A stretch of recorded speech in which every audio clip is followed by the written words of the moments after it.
méditation depuis plus de 25 ans, je l'enseigne depuis près de 15 ans, mais je n'ai ni technique à transmettre, ni promesse à faire miroiter.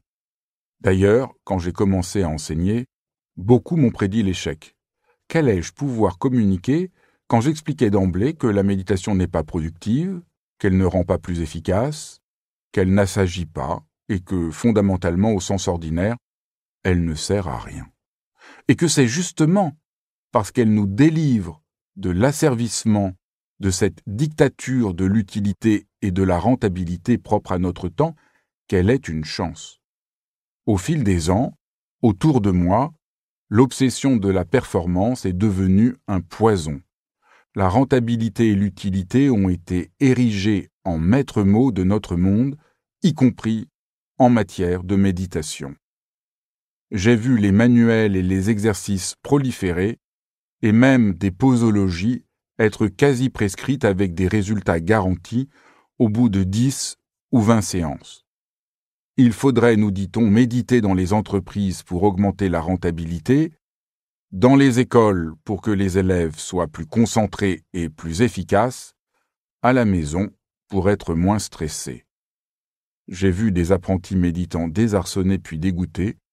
Leur apprentissage avait échoué, ils n'avaient pas été transformés et ne s'étaient même pas déstressés. Sans doute, me disait-il, qu'ils ne s'étaient pas assez concentrés, n'avaient pas réussi à se détacher de leurs pensées. Ils s'étaient laissés distraire, s'étaient mal assis, ou peut-être que la technique prodiguée, finalement très difficile, n'était juste pas faite pour eux. En réalité, ils se sont préparés comme pour un oral d'examen. Plus on est crispé, plus on est focalisé sur l'obligation de réussir, plus on court de risque de se présenter gorge nouée et mains moites avec peur et sans plaisir, et donc d'échouer. Cette méditation, ou ce que l'on appelle ainsi, n'est pas mienne. La méditation telle que je l'entends n'est pas une technique, elle n'est pas un exercice, elle n'a rien de mystérieux, elle est un art de vivre, l'art de se foutre la paix. Je ne prescris rien, je ne fournis pas d'astuces, je ne garantis rien, et je ne donne pas de bons points. Je ne suggère pas de regarder passer ses pensées, sans s'y attarder comme des nuages qui finissent par se dissiper. Cette technique ne part pas d'une mauvaise idée, mais, quand on la pratique, elle devient très vite fastidieuse et on finit par s'emmerder. Et quand on s'emmerde, on cesse d'être vivant. Or, je n'ai pas envie de me torturer sous le prétexte qu'il me faut méditer. Je préfère parier sur l'intelligence et l'humanité de chacun. Je sais que mes propos vont heurter, mais j'ai choisi de dire la vérité parce que c'est ma conviction profonde. Au fond, on ne médite que si on arrête de chercher à méditer. Si on se débarrasse de l'impératif de devoir réussir quelque chose, d'accomplir quelque chose, de répondre à un objectif, donc d'être dans l'angoisse de l'échec.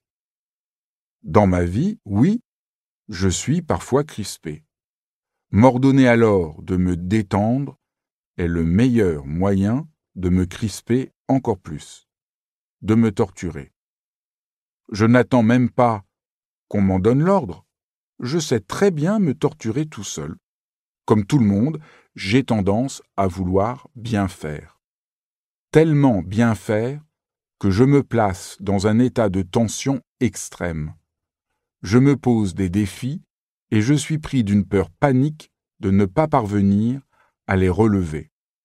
Pourtant, je sais d'expérience que lorsque je me contente de constater que je suis crispé et que je m'autorise sincèrement à le rester, quand je me fous la paix avec ma crispation, je finis curieusement, le plus souvent, par me détendre très vite. C'est ce geste-là, à la fois si simple et si compliqué, le fait d'oser se laisser tranquille, Livre audio complet gratuit disponible en description de cette vidéo.